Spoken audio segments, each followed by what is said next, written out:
Bueno, buenos días jóvenes. Para la clase de hoy vamos a ver dos cosas.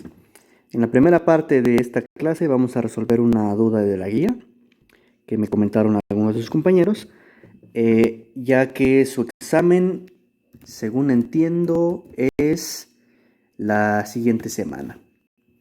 Su examen parcial es el viernes 27 de marzo. O sea, el viernes que viene. Un día como hoy, el viernes que viene. Ya les mando los detalles después para realizar ese examen. Se va a realizar en línea el mismo día del examen durante la clase, durante el horario de la clase. Obviamente va a ser en forma digital. En su momento les haré saber los detalles en cuanto a cuál va a ser el formato y cuál va a ser la modalidad del examen.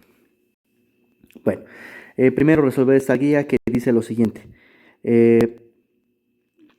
Me preguntan el ejercicio 16 si tiene la respuesta aquí en los incisos y pues según mis cálculos resulta que sí. Entonces vamos a ver.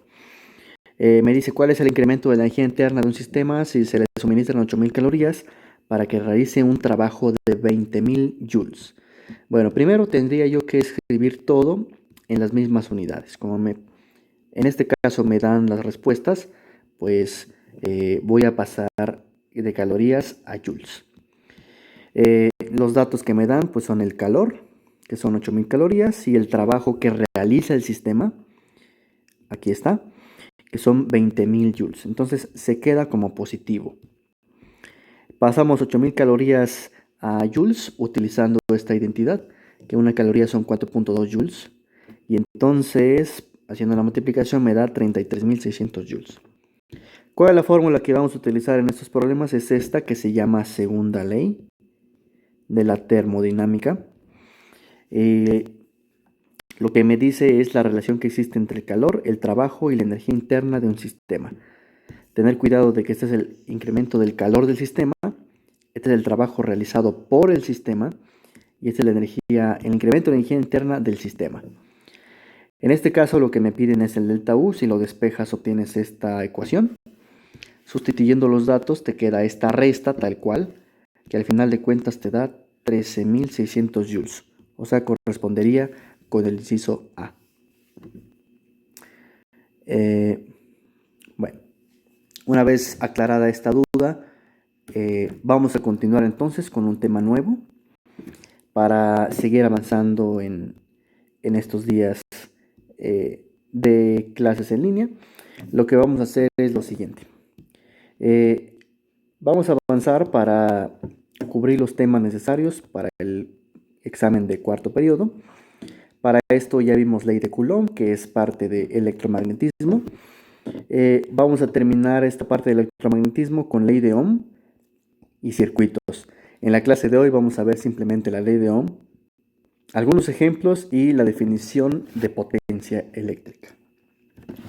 Bueno, resulta que cuando hablamos de circuitos eléctricos, normalmente las variables involucradas son corriente,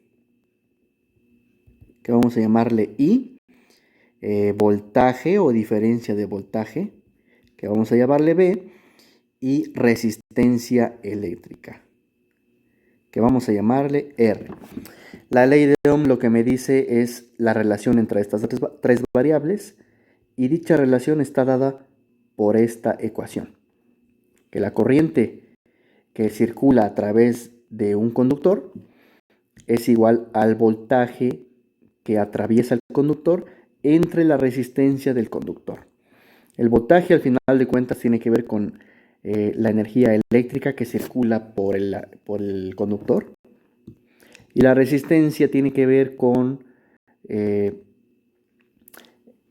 tanto es frenada la corriente debido a los enlaces moleculares del conductor. Entonces, tenemos esta ecuación, y a esta ecuación es a lo que le llamamos ley de Coulomb. Perdón, ley de Ohm. Si tú despejas de aquí, por ejemplo, el voltaje, te queda que el voltaje sería entonces corriente por resistencia, y de la misma forma puedes despejar la resistencia, por ejemplo.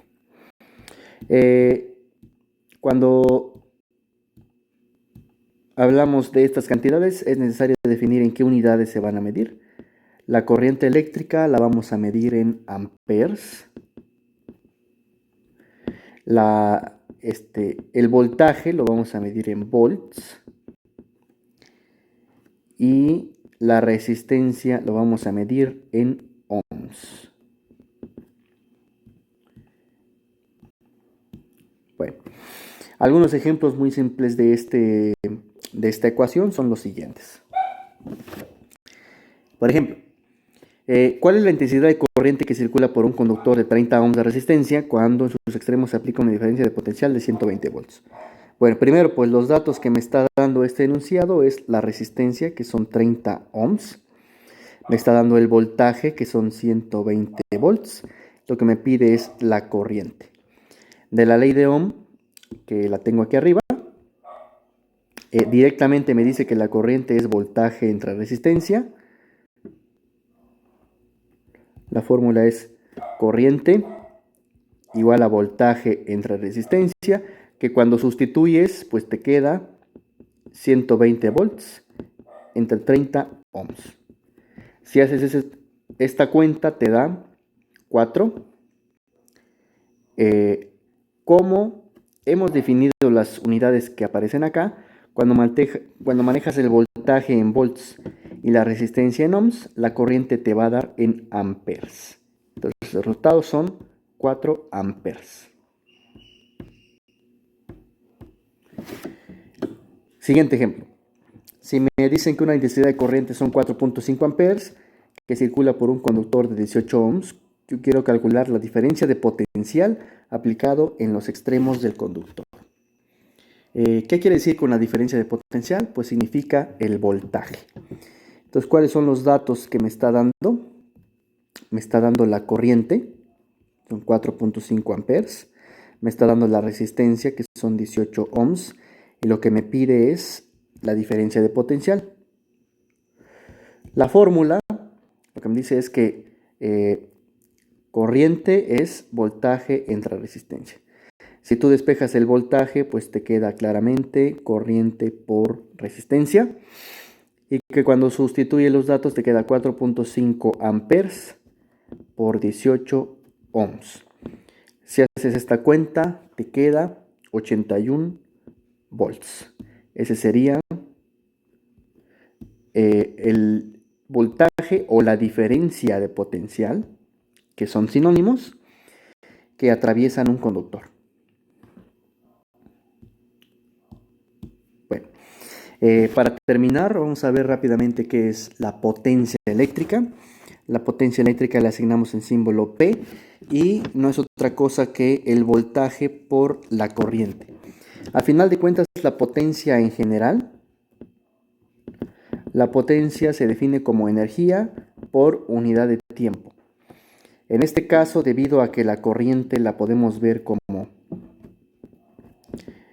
carga que atraviesa un conductor en una unidad de tiempo, y el voltaje, como dije, al final de cuentas es una especie de energía eléctrica o electrostática, entonces esta combinación corresponde al final a la misma división de energía entre tiempo. Como energía tiene unidades de joules y tiempo entre segundos, la potencia va a tener unidades de joule entre segundo, a lo cual le vamos a llamar watt. Voy a poner aquí unidades de la potencia, son joule entre segundo, que equivale a watt.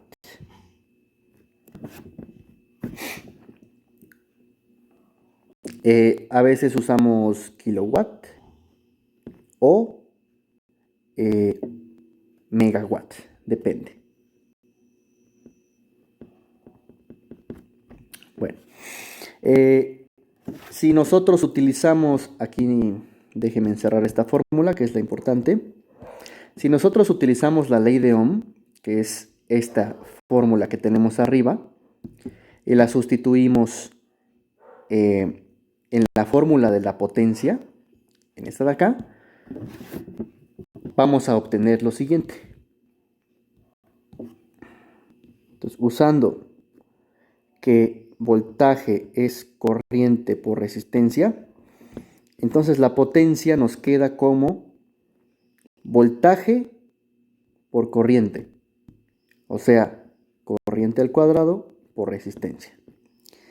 Si usamos que la corriente es voltaje entre resistencia, entonces otra fórmula para la potencia sería voltaje por corriente, utilizando esto como corriente.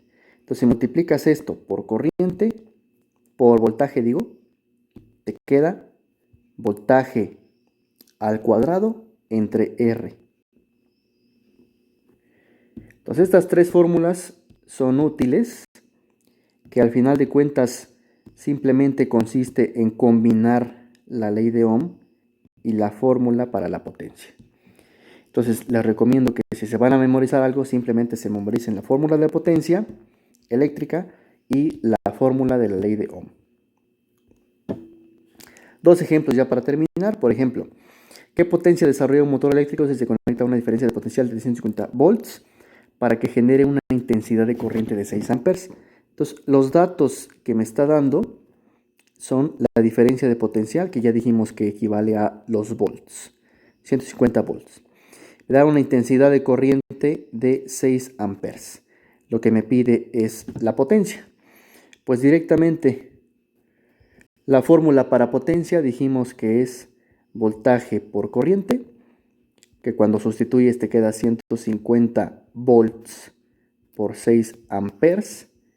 Como tienes estas unidades en el sistema internacional, voltaje y ampere, esto te va a quedar en watts. 150 por 6 te da 900.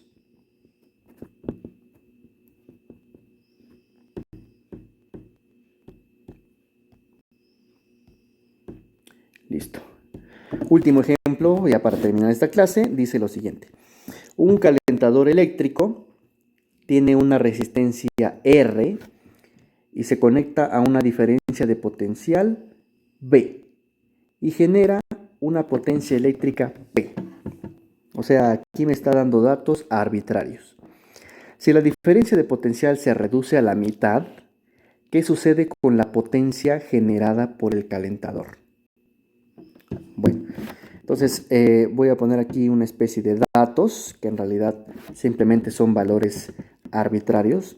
Lo que me está dando es la resistencia, el voltaje, y me está diciendo que genera una potencia P. O sea, esto también sería como un dato. Si ahora la diferencia de potencial se reduce a la mitad, o sea, en lugar de B vas a poner el voltaje entre 2. Yo podría poner esto como B', que me estoy refiriendo al nuevo voltaje. Entonces, lo que yo quiero calcular es qué pasa con la nueva potencia. Este es el nuevo voltaje. Si el nuevo voltaje corresponde a la mitad del voltaje anterior, ¿qué pasa con la nueva potencia? Bueno, lo único que tenemos que hacer es ver cuál es la dependencia de la potencia con el voltaje. ¿Se recuerdan? Al combinar la ley de Ohm con la potencia, me queda que la potencia es B cuadrada entre R. Entonces, como potencia es B cuadrada entre R, si el nuevo voltaje es B entre 2, sustitúyelo aquí para obtener la nueva potencia. La nueva potencia entonces sería el nuevo voltaje al cuadrado entre R. Pero el nuevo voltaje es el voltaje viejo entre 2. Entonces queda voltaje viejo entre 2 al cuadrado entre la resistencia. Cuando elevas esto al cuadrado, claramente te da B cuadrada entre 4R, que corresponde a la potencia vieja entre 4. Debido a lo siguiente. La potencia vieja, si tienes una resistencia R y un voltaje B, la potencia vieja corresponde a B cuadrada entre R, que es lo que aparece aquí. Entonces, al final de cuentas, lo que obtienes es que la nueva potencia corresponde a la potencia anterior entre 4. Es decir, si reduces a la mitad la diferencia de potencial, la potencia se va a reducir, a un cuarto. ¿Okay? Entonces, respuesta se reduce a una cuarta parte.